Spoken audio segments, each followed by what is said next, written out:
Excellent. Well, happy Thursday. Happy September, everybody. Welcome to Tiger Bay.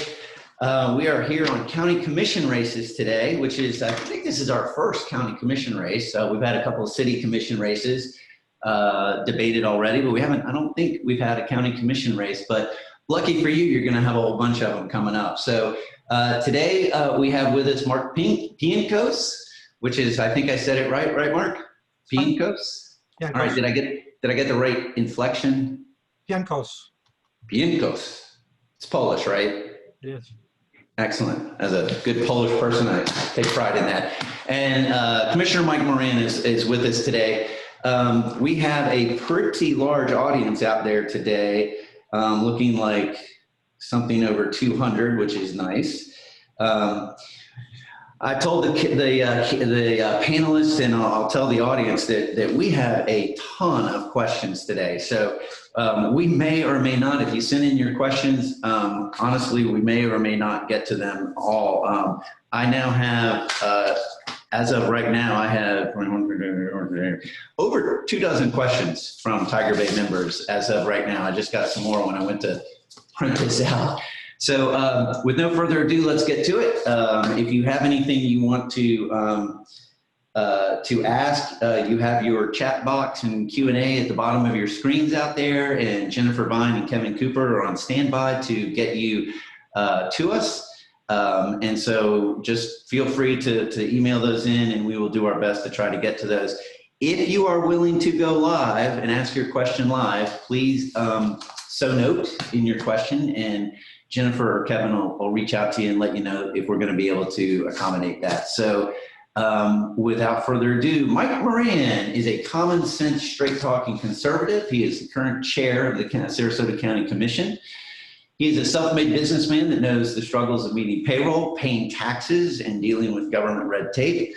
Don't we all? After selling his payroll and insurance firm in Michigan over 20 years ago, Mr. Moran moved to Sarasota with his wife of over 27 years, Lori, and their two children. He has purchased and sold a number of businesses throughout his career. In addition to Mike's extensive business experience, he has a bachelor's degree in business and insurance from Michigan State University, and he's also a certified insurance counselor. He recognizes the importance of creating a balance between protecting Sarasota's environmental landscape and developing the business community. He's held a number of board positions with various environmental and water concerns, including, but not limited to, the Sarasota Bay Estuary Program, Charlotte Harbor Estuary Program, and he was appointed by Governor Scott to the Southwest Florida Water Management District. He has personally supported and voted to protect almost 9,000 acres of land, including Old Myakka Preserve and Gant Panning Ranches. Please welcome Mr. Mike Moran. The sound, that's like a golf clap, you know, it's just. Thank you, Morgan. All right. Dr. Mark Pienkos was born in Chicago. Dr. PhD, right? EDD, a doctorate in education. Good for you. Excellent. He is married to Ann, and they have 3 children and 2 grandchildren, and they recently celebrated their 48th wedding. Is that right? 48th wedding anniversary? You're right. You look good for being 95. 48, that's fantastic. Mark received his bachelor's and master's degree from Northern Illinois University. He earned his specialist certificate in administrative leadership from UW-Milwaukee and his doctorate in education from the University of Southern California, specializing in leadership. He had a 45-year educational career, including serving as a teacher, school counselor, associate principal, and school superintendent. Sounded like you got all the way up the ladder. You left off janitor, but it sounds like you got all the way up there, so well done. Dr. Mark Pienkos taught graduate level leadership and school community relations courses, and in Florida taught teacher certification at Lake Sumter Community College. He's a big White Sox fan and has in fact written a book apparently about the White Sox, although he does like the Rays, right? Yep. Oh, yeah. Okay, all right. He's an elected board member for the Meadows Homeowners Association. He's a member of the Polish American Association of Sarasota, and has been nationally elected vice president for the public relations for the Polish American Congress, and in 2015 was awarded the Cavalier's Cross of Merit from the President of Poland for his efforts on behalf of the U.S. and Poland. He was twice elected alderman for the city of Muskego, Wisconsin. Did I pronounce that correctly? Yes. All right. And is appointed to the Police and Fire Commission in Lake Geneva, Wisconsin. He's a 4th degree Knight of Columbus and our parishioners at the St. Jude Catholic Church in Sarasota. Please welcome Dr. Mark Pienkos. Thank you. Excellent. All right, so we've got a bunch of questions for you, but I'm going to give you a softball to start with, and Dr. Pienkos, will start with you. You've got a magic wand in your hand, and you've got 4 years as an elected commissioner. What 3 things would you wave your magic wand and have accomplished, and why? And Commissioner Moran, I'll ask you the same question. Thank you, Morgan, and thank you for Tiger Bay Club hosting this very fine event, and I appreciate all the listeners today. 3 things. In 4 years, you can accomplish a lot of things, but it is like anything else. A ship at sea does take time to turn its course, but we must start. And here's what I would advocate. First of all, I do think that the voices in Sarasota County need to be listened to. There are countless occasions when that has not taken place. From what's going on east of the interstate in Old Historic Miaka, as well as also the celery fields.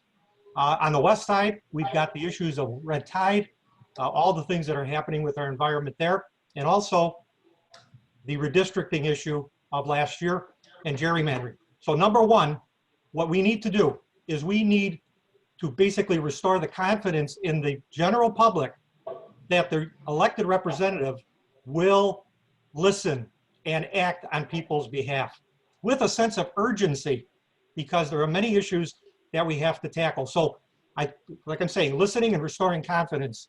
2, the COVID-19 issue is a dramatic change in all of our lives. And the budget that, the $1.3 billion budget that is the Sarasota County's budget, we've got to really take a good hard look at how we're spending our money, because those are precious taxpayer dollars, and we need to make sure that we use them in the right manner. In my own experiences, as you mentioned, Morgan, as a school superintendent and administrator, I have those skills. And the third thing is the environment. We cannot continue in the direction that we are going in order to be able to attract people to our fine area if we continue to do things that degrade our environment. And we have to protect that. We have to protect that, because it's about jobs. It's about our business climate that is here. We need to protect that, and I intend to do that. So good first question. Thank you for listening. Thanks. It was my question. Commissioner Moran, same question. You got a magic wand and you got 4 years to wave it. What 3 things would you accomplish? Well, thank you, Morgan.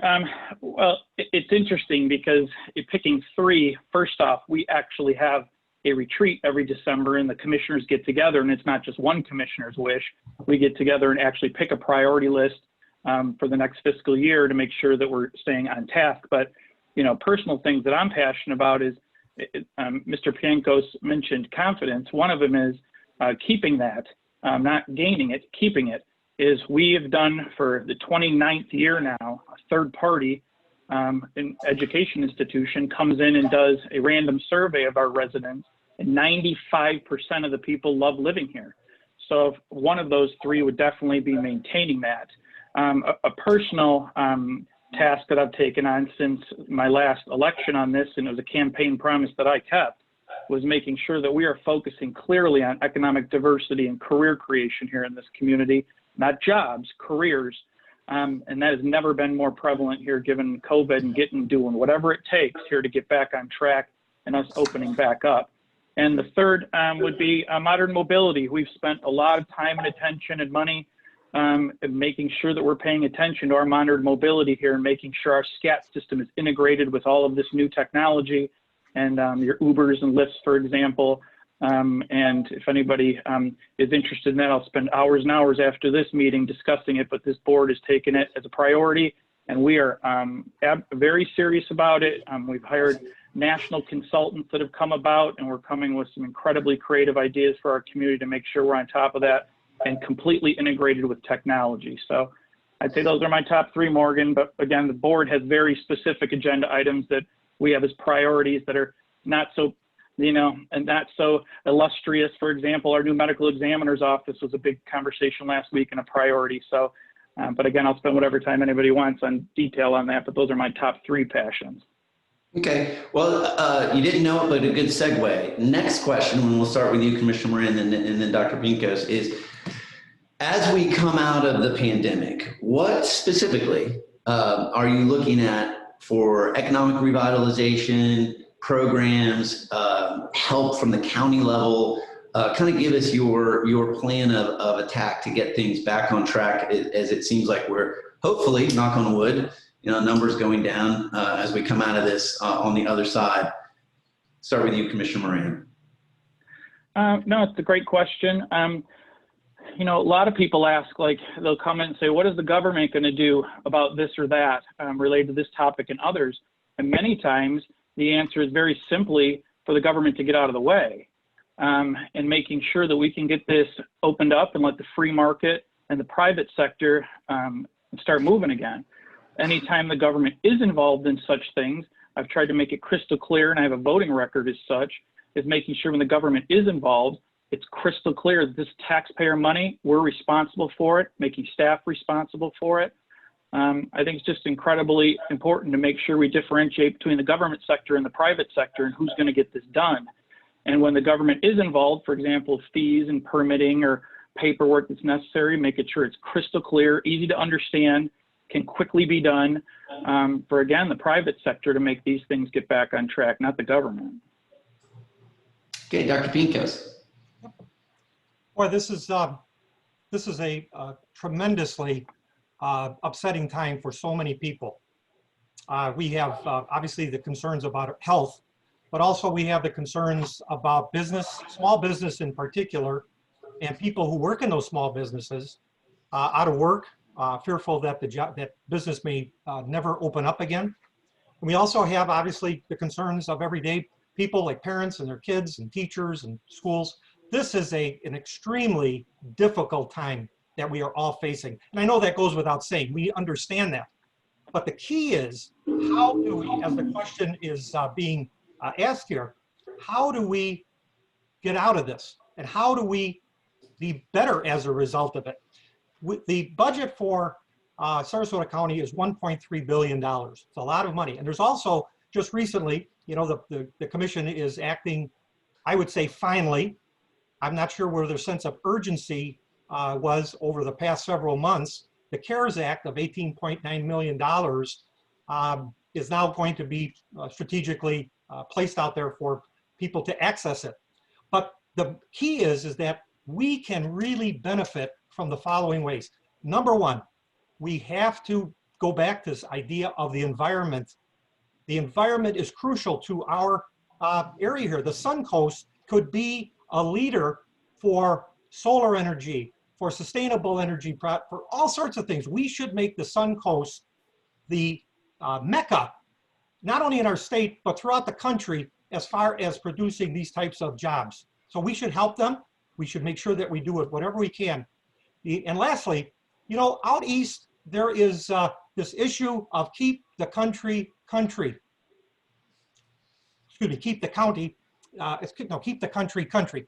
But let me say this, it is really crucial that we listen to those folks who are concerned about urban sprawl, who are concerned about their rural lifestyle. And that's not a cry just simply for the folks out in the eastern portion of our county. It should be a cry for all of us, because we should be interested in our environment. We should be interested in how we help people. And I think that what's going to come up during the next few weeks, next few months, next few years, is how we, again, build back basically our economy on the Suncoast to make it better for all people. Morgan, can I have a follow-up? Can I have a follow-up on this?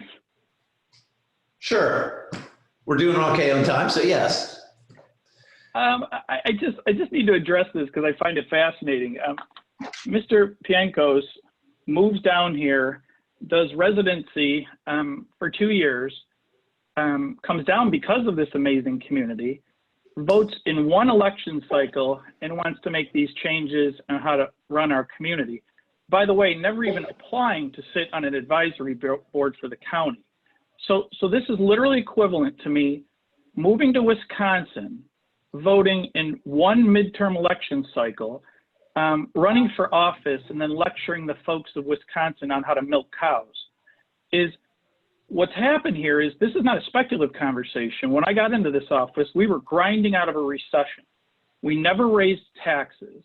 We still have the second lowest tax rate in the entire state of Florida. And we're going into this COVID because of fiscally responsible choices that this board has made, and have massive reserves to get us through this COVID. All of this with the world-class amenities that literally people are coming from all over the world here for, including Mr. Pienkos. So while it's a lecture for the residents of Sarasota County to how to run this, this isn't a speculative conversation. We've already done this, and we're going to do it again. Okay, so Can I just follow up real quick? this is getting to be good. Go ahead, but quickly. You know, as far as you know, my arrival to Sarasota, we have owned property in Florida for 10 years. And also we've lived in Sarasota in the Meadows, where I'm also an elected board member on the MCA Homeowners Association. And so we've lived in the Meadows for 5 years. We've had a permanent residence here now for the past 3. But I just want to say this, that what we need is not to criticize people who are coming forth to say, I have ideas, I want to be able to do things on behalf of people. My whole career in a different state, as a teacher, school counselor, etc., was moving around as I moved up the ladder, so to speak, in my career. But every place we went, we got involved with the community to help it make it better. And so we're here and we have jumped right in. And the issues that I'm talking about are issues that are on people's minds. So all I'm saying is that, you know, I'm ready, rolling up my sleeves, to work on behalf of the people here in Sarasota County, specifically in District 1. Great. So specific questions about development. We got a lot of development questions for you guys for whatever reason. And I will tell you, you've touched on one, Dr. Pienkos. The other big one was Siesta Key. And I won't spare you. So one of the great things, totally off the subject, is Tiger Bay members love to write long emails to me. And they like to explain why they're asking the question. And so it's great, but I can't read the whole question. So I'm going to summarize several questions into one. And it goes like this, is we all agree Siesta Key is great. It's nationally, internationally known. It's a big draw. And it's a jewel in the crown of Sarasota. However, is it, I guess it's a two-part question. Is it in danger of being loved to death? And what can be done about it if you were, you know, in the Dr. Pienkos administration as a commissioner? What kind of land use would you allow out on Siesta Key? What wouldn't you allow? What kind of things would you be looking at when people come to you for land use decisions? And Commissioner Moran, I'll ask you the same question. Great question. You know, Siesta Key is a jewel. And obviously when it keeps on getting rated #1 as the #1 beach in the United States, people are going to take notice of that and they're going to want to visit. In order to be able to continue that though, to continue our tourism trade, to continue all the things that support the tourism trade, to have people coming here to visit, we need to make sure that we are protecting the environment again. The red tide is an issue that we are not dealing with. We are not dealing with it. 2 years ago when we had the terrible red tide, it was just unbelievable as far as being able to access the beaches. So Siesta Key is a jewel and we should be protecting it and certainly promoting it because that will bring tourism dollars and the tourism industry will benefit from that. As far as what types of developments, you know, I'm for smart, sustainable growth. And by the way, the key to smart, sustainable growth is to bring people together at the front end to discuss, you know, the 2050 plan, that the comprehensive plan that the county has.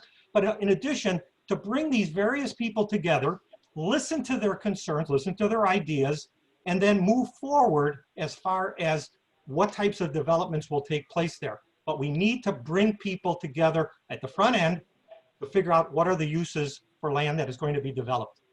Okay. Follow-up question is, I know that they want to ask about hotels. So specifically, there are two kind of very big projects that are in the works, been in the paper, et cetera, North End, South End.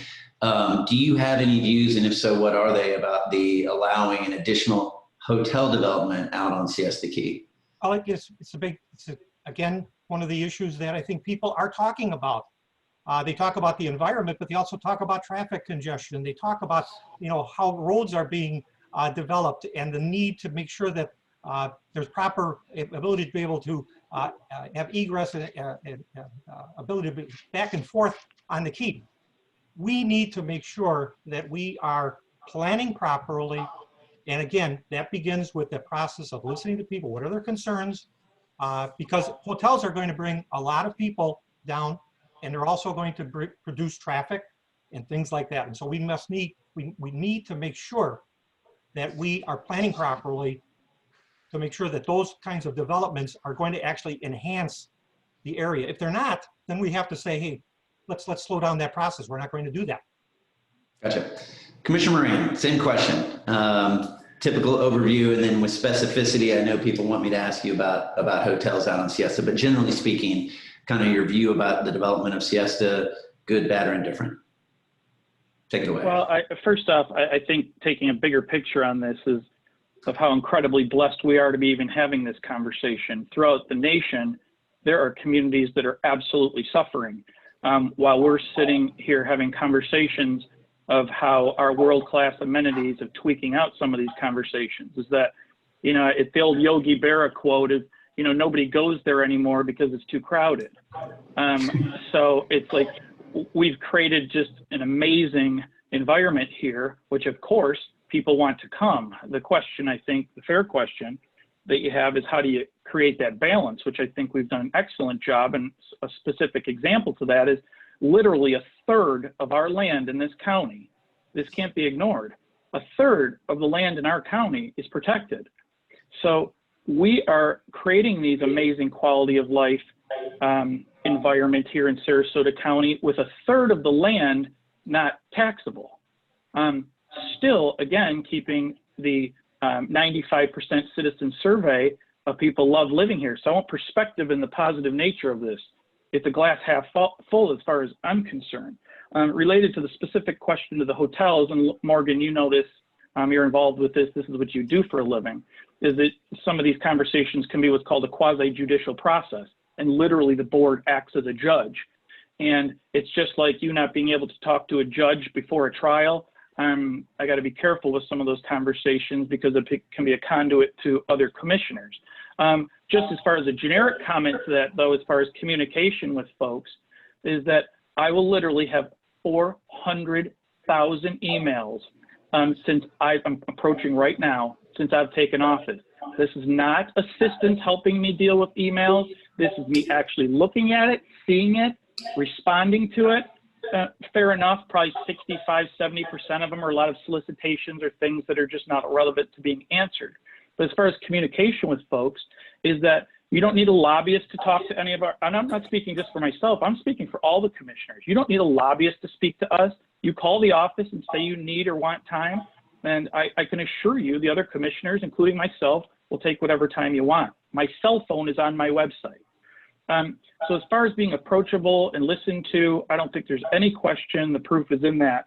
But again, when we're talking about anything that somebody would be emailing the commissioners related to a quasi-judicial process, we cannot communicate with folks on that.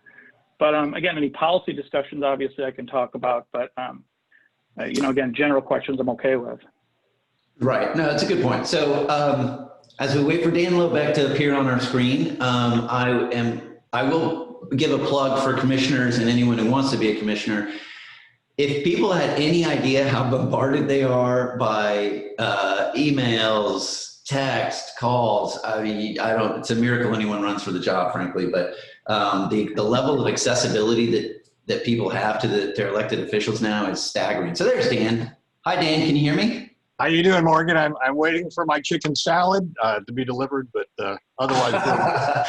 One day we will be back to that and to Michael's on East Desserts, which is the only reason we go for the lunch anyway. Dan, what's your question?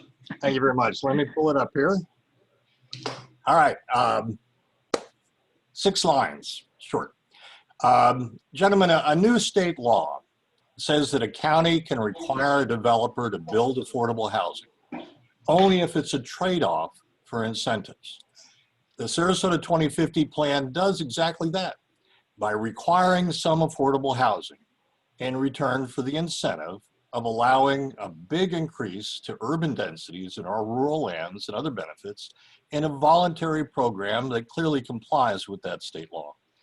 But the developers don't like the affordable housing requirement. And later this month, the County Commission will vote on a proposed amendment to 2050 that will repeal any mandate for affordable housing in 2050 villages while still giving all the incentive increases in density and otherwise. County Commission's been known for waiving affordable housing in other instances, for Benderson development in the UTC Mall, even in the Affordable Housing Overlay District. And here we go again. Some attempt to do something for developers at the expense of the public interest in affordable housing with an excuse, a false excuse of a state law that already allows what's being done today. What is your position on that measure? Okay, starting with Commissioner Moran, I think. I lost track where we were, but I think, Doctor, we started with you last time, so Commissioner Moran, we'll start with you. No, no problem. You know, Dan, we've had this conversation in the past, and sorry it's redundant, but it's meaningful and honest, is, you know, there's lots of discussion about affordable housing. First off, the government doesn't create anything. And defining what affordable housing is I've heard workforce housing, affordable housing. Are we talking about Section 8 properties? Now, I'm assuming the question is related to normal workforce housing of nurses and mechanics and sheriff's deputies, of having an affordable place to live here. That's what I'm assuming the question is about. When the government gets involved in this conversation, you can have well-intentioned ideas on this, and it can literally make the situation worse. And I'll give you an example how. So if the county commission comes in and, for example, there's 100 parcels of a project that's looking to be approved or rezoned, and we as the government force them to make 15 of those lots affordable by whatever definition you want to pick, is that I can assure you is these developers are simply going to go back to their office, they're going to grab their Excel spreadsheet, and they're going to figure out how to make the other 90 or 80 homes boost up the price of those to make sure they get the return on investment for wherever they're getting their money from, a bank or investors or whatever.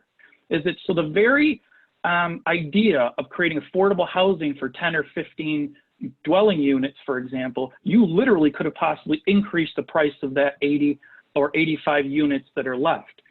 And even if you did, let's say 15 units are forced to be affordable, what happens is they move in, the free market takes over, you wait a year or two, now those 15 dwelling units that are forced to be affordable are now going to be sold for the market price.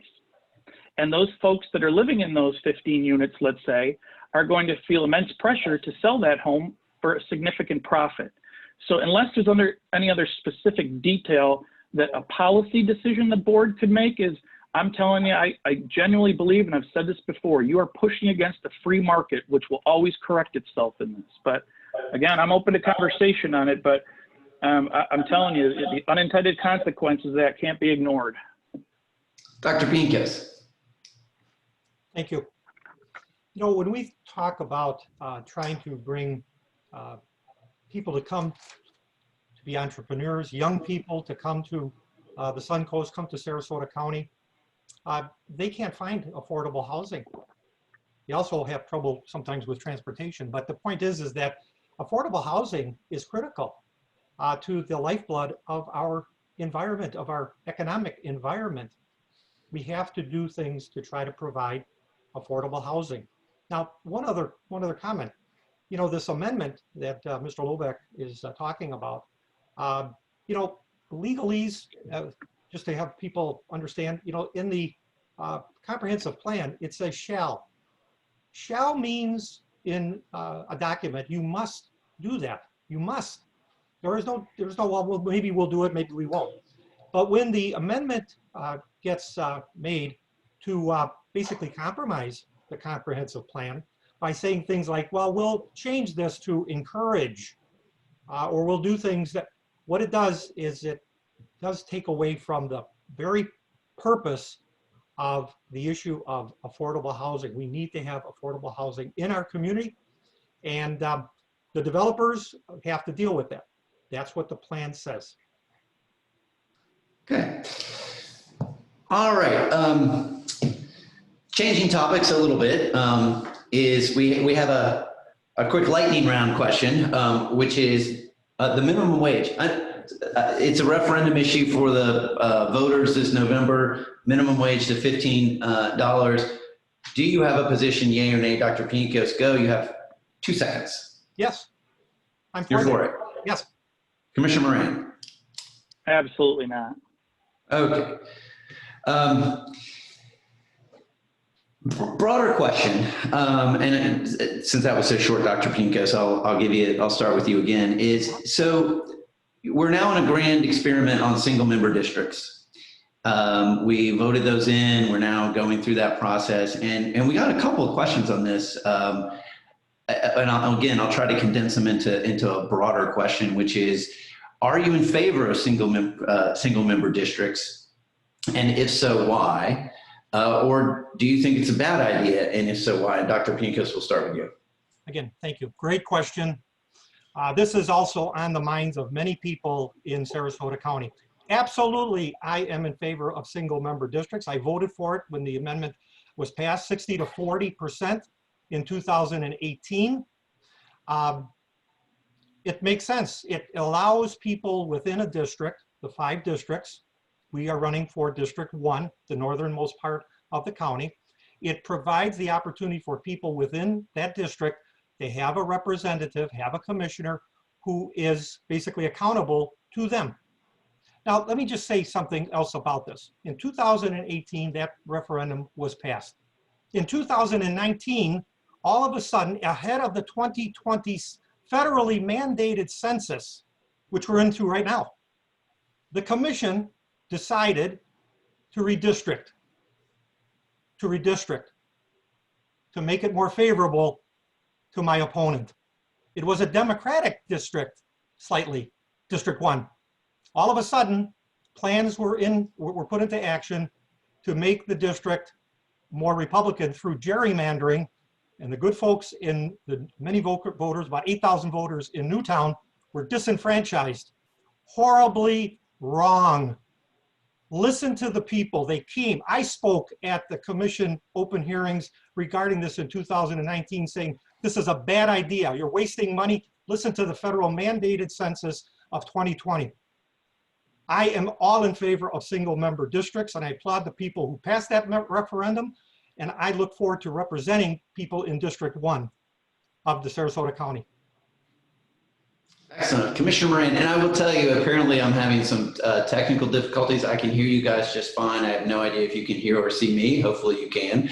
And you probably, so we're going to carry on. But I've been waiting for this to happen, honestly. We've had 4 or 5 forums where nothing bad happened, and I thought, aren't we lucky? So 2020 has reared its ugly head once again, and but we will soldier on. So Commissioner Moran, single member districts, can you hear me? Yes, I can hear you great. You're frozen on the screen. That's all it is. We can hear you fine. At least I can.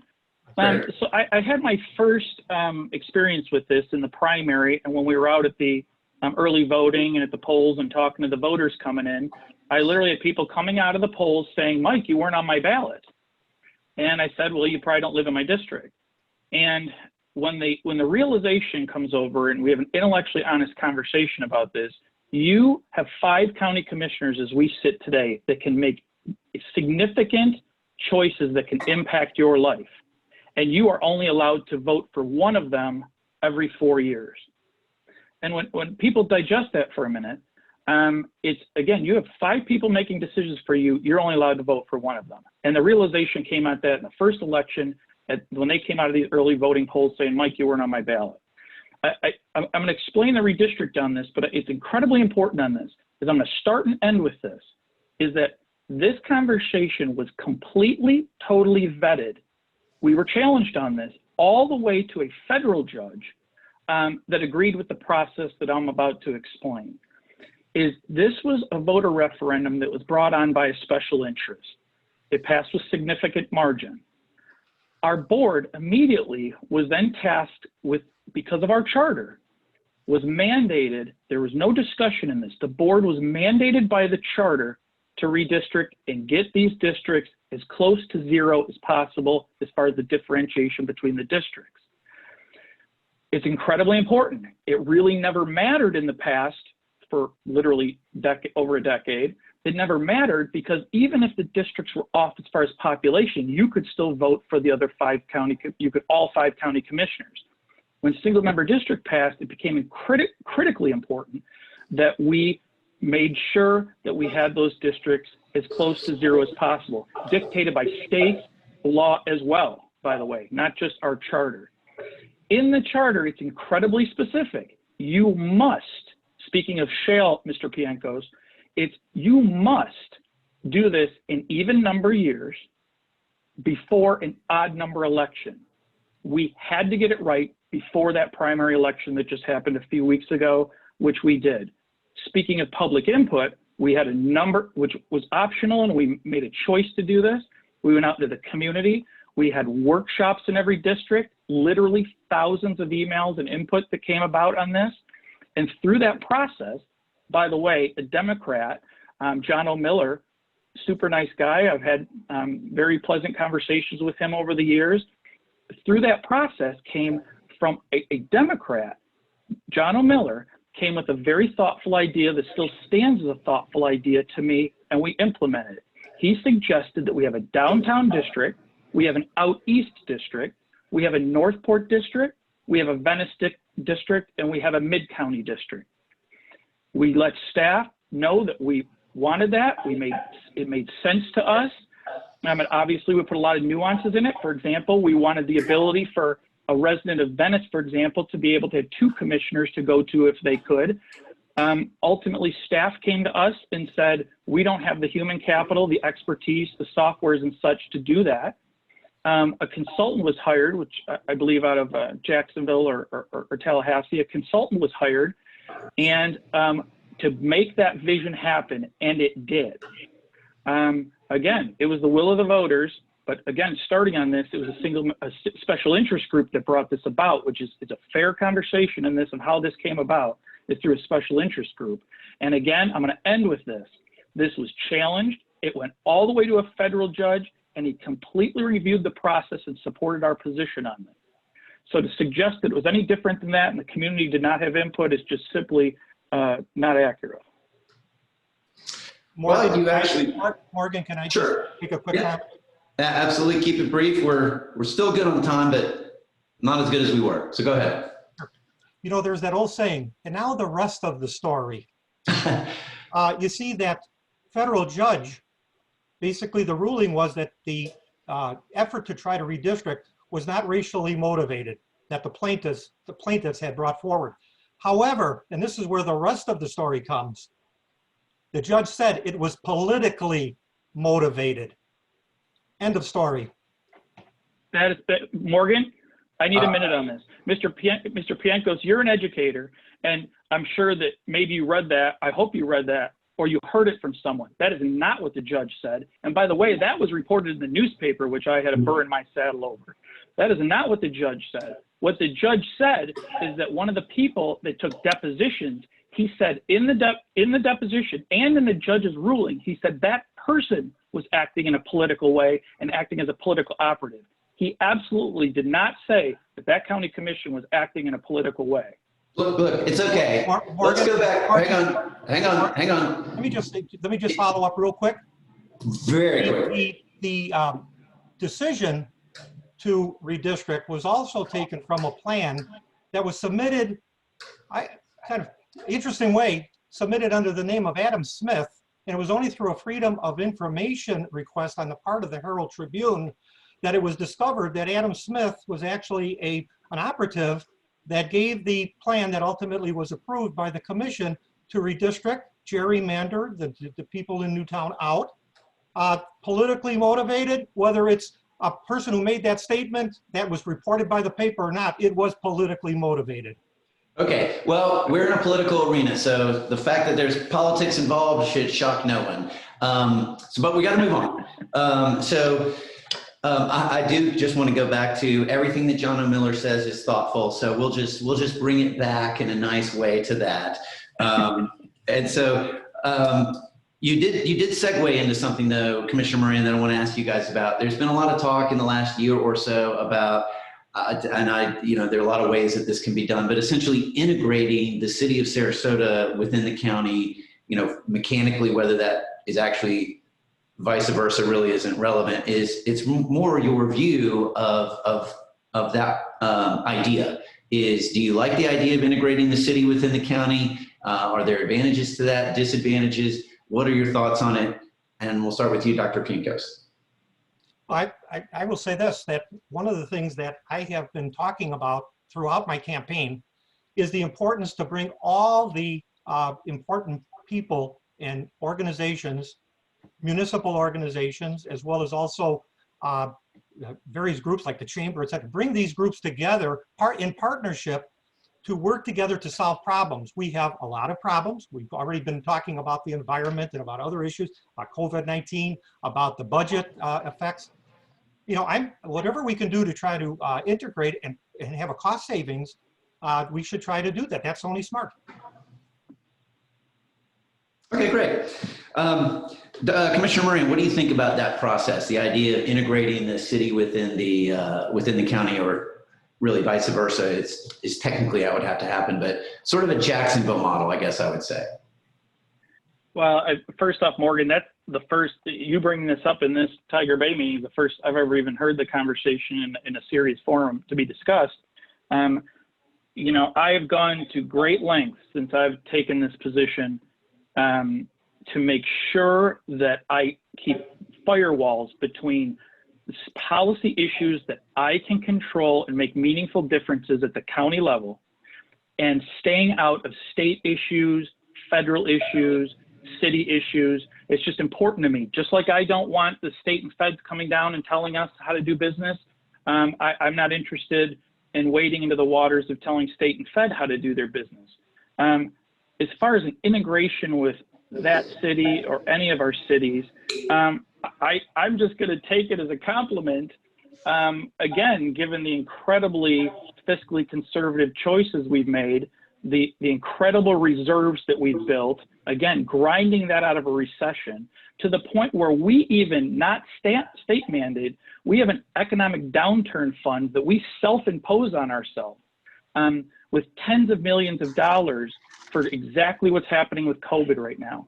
So I'm assuming the question is grounded in that the city would fold into the county, of course. And again, I'll take that as a compliment, because by any measurements, including the national rating agencies, Standard & Poor's and Fitch and others, is we have the top rankings nationally for this. So I will take it as a compliment to my fellow commissioners and pass along the conversation, but I don't think it's a serious, meaningful conversation, but this is the first I've heard of such a conversation. Yeah, well, we're Tiger Bay. We're cutting edge. That's what we do. I'm going to go to Leanne Chung. If we're there, I actually can't see my screen still. But Leanne, if you're there, let me know. Otherwise, I got a lightning round question for you that we can fill in with. So Leanne. Yes. Can you hear me? Are you there? Yes. Can you hear me? All right. Well, never mind. Can you hear me? We'll go to the lightning round. Commissioner Moran, would you be? Actually, Morgan, I can hear her. I don't know if Mr. Pienkos can. I can. Yeah, I'm right here. Okay, great. Leanne, fire away. Can you hear me? Okay. I'm Leanne Chung. I'm an engineer in construction, and my question is, what are your thoughts about funding our public libraries? And perhaps if you can name you guys hear her? 3 of our public libraries. I didn't hear the last portion, Leanne. I'm sorry. My first question is, what are your thoughts about funding our public libraries in Sarasota County? And perhaps you can see if you can name 3 of our public libraries. We definitely have more than 3. Thank you. Morgan, I don't know if you So can hear my I can't question. hear her, so whenever she's done, you guys just decide amongst yourselves who wants to take it first. I think funding public libraries is crucial. I think that it's been crucial seen by when they were closed initially from because of COVID-19, that people were looking for access to libraries because they play such a prominent role. Obviously, Selby downtown, Selby Library, the Fruitville Library, and the one that's in Newtown in the North Library. Okay, Commissioner Moran? Yeah, we have at our board a voting record on this conversation. It's just been crystal clear to us. We've had incredible amount of public input and discussion on the matter, to the point where we've given it such respect and feel it's such a quality of life issue in our community, that we did whatever it took to fund it to open up on the weekend.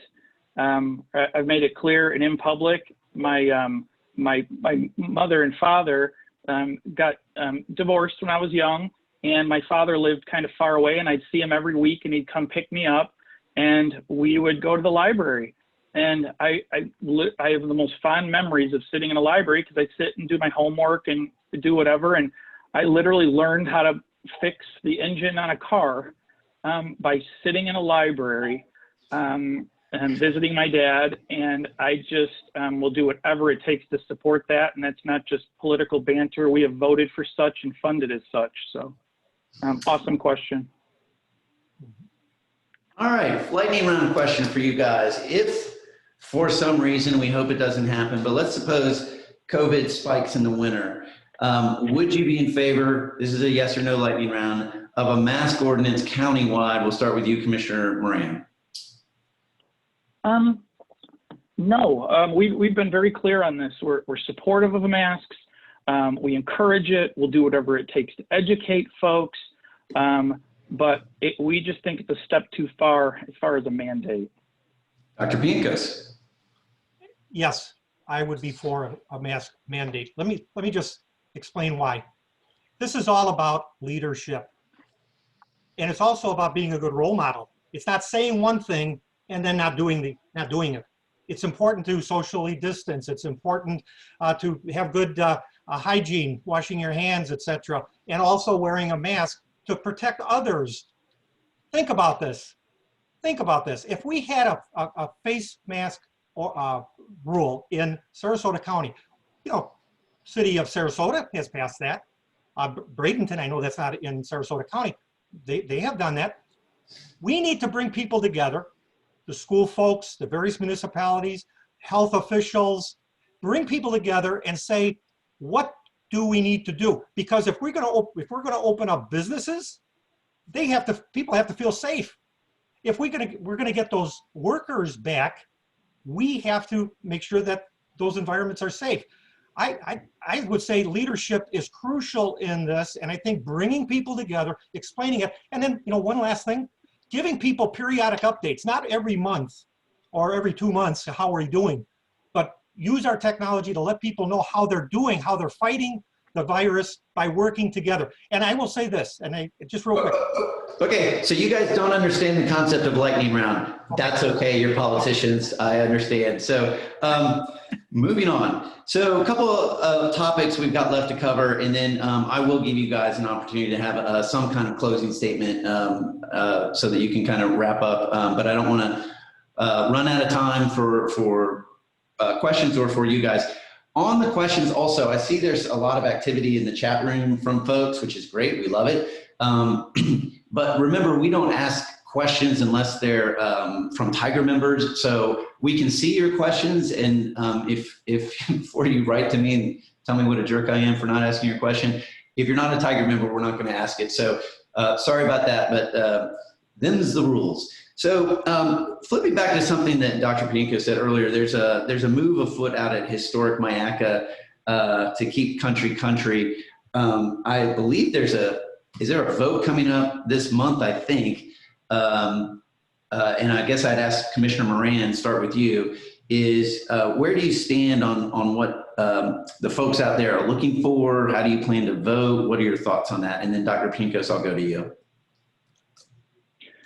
Well, I think the underlying tone of the question is what we talked about earlier, is the balance between our environmental protection and a business economy. And, you know, I think some of the overarching philosophies of having a downtown core, and Fruitville is a great example, of having a downtown core that fades out east Fruitville with the density getting less and less, I agree with that concept very much. What can't be ignored in some of these conversations is that there are people as we speak that own this property, and there are property rights issues here.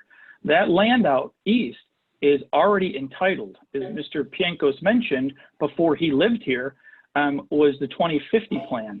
And it is incredibly specific. It gets into much detail and addresses many of these topics, again, giving property right entitlements out east. What I've suggested and I've campaigned on and promised and have a voting record on is making sure that infrastructure is ahead of that entrepreneurial pace. And again, I have a proven voting record on it. Specifically is, as I mentioned, is I'm just shy of 9,000 acres that personally, not speculative conversation and political chatter, is I've supported and actually have a voting record for preservation of almost 9,000 acres, including Old Myakka Preserve out there. So again, hopefully I'm answering your question, Morgan, and I'll take any follow-up that's necessary on it. But again, I believe in the concept of the faded approach of density out east, always have. Okay, Dr. Pienkos. Yes.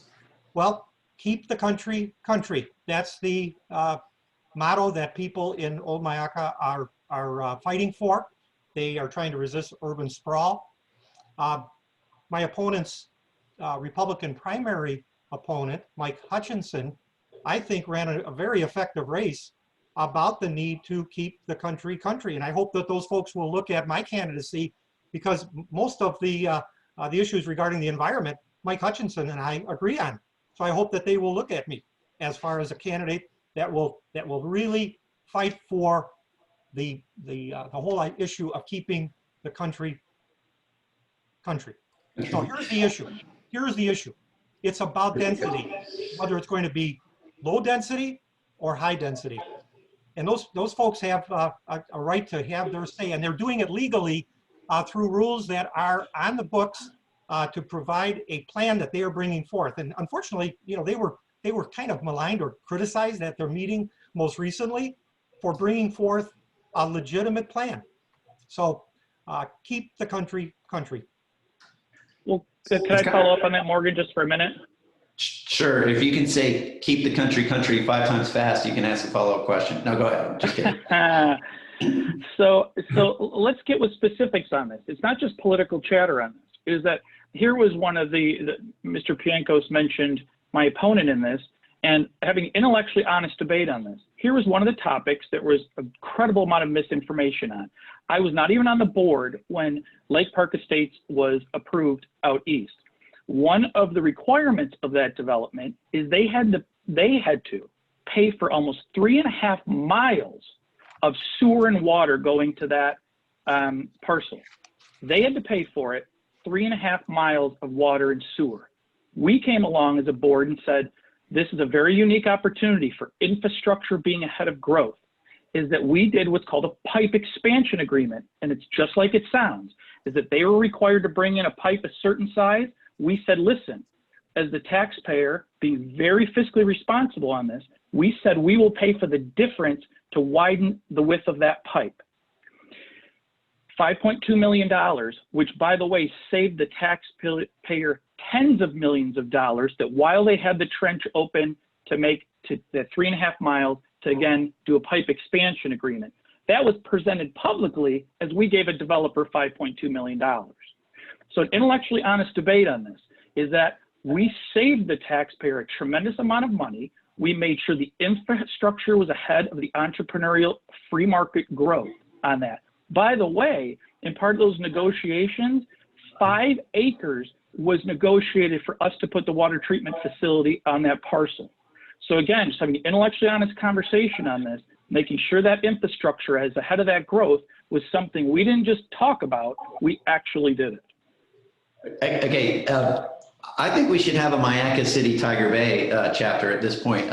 this is probably more time on Mayaca City than we spent in a long time. I do want to say, in the spirit of great doctrines, we've got the Monroe Doctrine, we have Manifest Destiny. I am going to invoke the Thaxton Rule, which is if you haven't lived here 5 generations, you don't get to pick on people for just having moved here, because I think we would all violate the Thaxton Rule. And so that's my new Tiger Bay rule. If anyone opposes it, let me know. Anyway, I'm just kidding, by the way.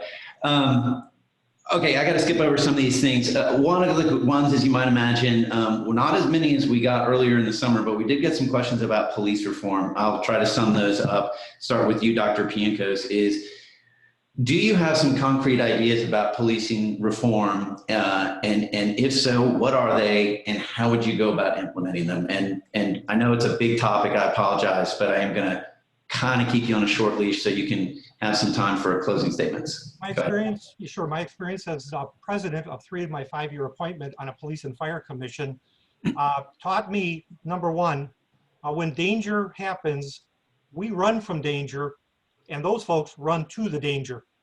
We need to always be thankful to the hardworking people who keep us safe. And I support, obviously, law enforcement. Again, I was very fortunate to work, in a sense, closely with law enforcement, did ride-alongs, drive-alongs with them to try to understand their job. It's a tough job. It's a very tough job.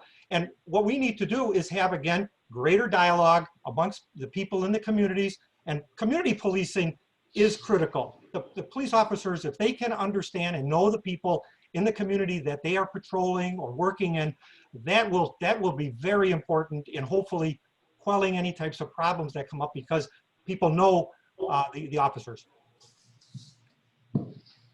Okay, so Commissioner Moran, the question was policing reforms, thoughts and ideas, and how would you implement them? Well, in fairness, again, in a political debate where we're trying to compare and contrast things, Mr. Pienkos might be exaggerating a bit. Is the city of Muskego, I believe, has like 25,000 people. So I'm not quite sure how big the sheriff's department would be. Specifically to us here, we have just shy of 1,000 deputies. Colonel Hoffman now is going to be our new sheriff. He's just an amazing guy. It's a huge asset to our community, by the way. I have support for that. We don't speculate on this. As we sit in our jail systems, and for me to even take credit for this is just disingenuous. This is all Kurt Hoffman, Sheriff Tom Knight, obviously supported with our budget. We have an incredibly collaborative relationship, but these folks implement this. We have over 50 programs in our jail systems addressing these exact things you're talking about. It's everything from anger management classes all the way to helping you get your driver's license so you can have reliable transportation to work and bring meaningful income into your house. So some of these things, again, are not speculative. We are absolutely doing these things, again, with 50 different programs in our facilities. So again, I applaud them. It's an absolute asset to this community that Colonel Hoffman is taking the reins of that. I don't see any reason that would change an ounce. He was the right arm to the sheriff for a long time. I believe very strongly in his overall thoughts on this. And again, he's got a huge supporter in me and our board as far as I'm concerned. Yeah, he's literally the new sheriff in town, right? So, okay. Quick question. So we'll end on a positive note. Commissioner Moran, give me something, an idea that Dr. Pienkos has floated that you like, and tell me why. With all fairness, I'm not trying to be disrespectful. I met Mr. Pienkos, 45 minutes to an hour ago. I've never met the gentleman. I have no idea where he stands on it. He's new to the community. It's, again, the experience he's had at the city of Muskego, which is incredibly small. While he was there, it's my understanding in his tenure, taxes literally went up 109%. So just philosophical conversations and less government. And, most of his life, he's been in a bureaucratic environment. I believe all of his life. I'm just a very entrepreneurial, free market entrepreneur. I promise you, I'll look for areas agreement, but on the surface, I just don't know the man well enough. All right, we will have you back after you've known him more than 45 minutes. Dr. Pienkos.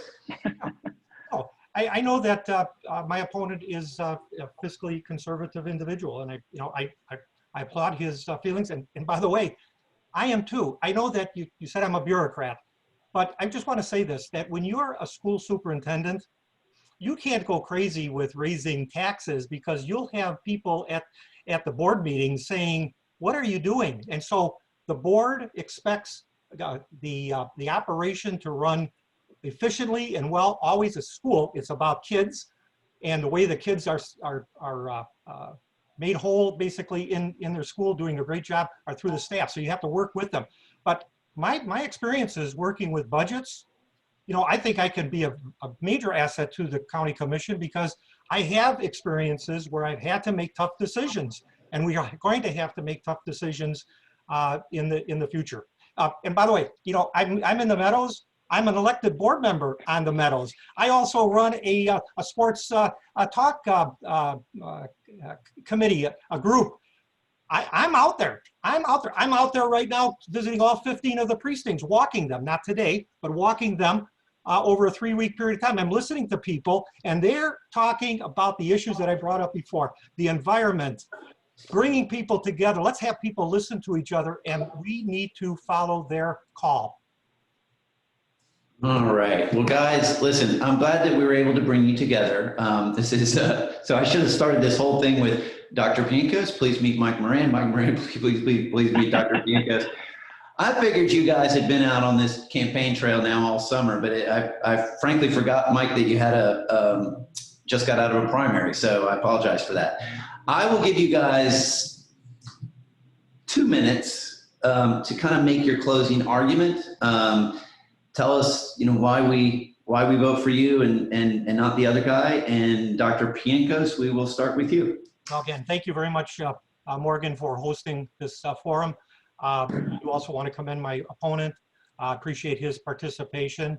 Thank you for the exchange that we've had. I also want to thank all the viewers that are listening and viewing, and I appreciate their time this afternoon. I got into this race right around March 20, I think it was March 27th when I declared. And that was in the midst of the pandemic, okay? Everything was locked down. How do you get 637 valid petitions given to the supervisor of elections to be seen as valid in the midst of a pandemic? Well, a lot of people have gotten behind my campaign through mail, email, and through people dropping off petitions. Let me just kind of show something to you. I got 1,000 petitions, 1,000 petitions. I didn't go the route of paying a filing fee. I went to the people basically to request. And so I appreciate their support. What am I going to do on the commission? First of all, like I said before, I think we need to be looking at the environment and how development is taking place. Big developers seem to have the ear of the commission. What about people who come to the commission to voice different kinds of opinions? They're given 3 to 5 minutes and oftentimes not listened to. I will listen to you. I will listen to you. I will work hard. I will hold listening sessions out in the community once elected. I want to hear your ideas. Your ideas are extremely valuable to help make our community more vibrant, more successful, and better for everybody. So I appreciate the time to express my thoughts. And again, I appreciate the commissioner who took time out of his day too to participate. So thank you very much, one and all. So thank you. And I thank you for keeping it to 1 minute and 44 seconds. So Commissioner Moran. Thank you, Morgan. I appreciate the nice words, Mark. I'm right back at you on this. But I just think it's it's actually a good debate to compare and contrast. It's not complicated for me. It's small government, efficient government, and responsible to the taxpayer.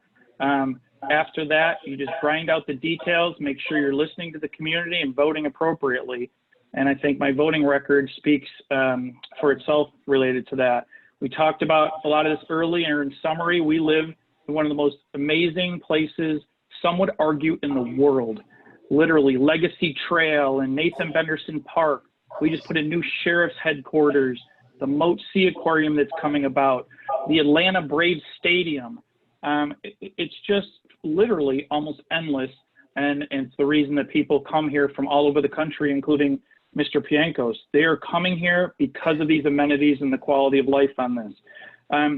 It's worth noting as far as the political side of this, in the primary, and as we sit today, I have literally every single endorsement related to this campaign. It's everything from the firefighters to the Christian Family Coalition to the paramedics, all the way down to the Air Conditioners Association and MSBIA and GCBX and Sheriff Tom Knight. It's all of this has been done keeping the second lowest tax rate in the state and never raising taxes. But I care about the community. I'm completely accessible to all. Again, my cell phone number is on my website. If you need any time, just call the office, ask for it, and you'll get it from me or any other commissioner. So thank you for the time, Morgan. It was a great venue. It is great seeing both of you, and thank you for being here. We don't have a poll today, but I do want to make a shameless plug for Tiger Bay. As I said at the top, we've got a whole slew of the county commission races coming up. So 2 weeks from today, on September 17th, we've got Nancy Dietert and Corey Hutchinson, sorry, coming up. That's the District 3 race. And then we've got the state attorney race on the 24th. And then on October 1st, we have District 5, you guys can correct me, which is the Ron Cutzinger and Alice White race.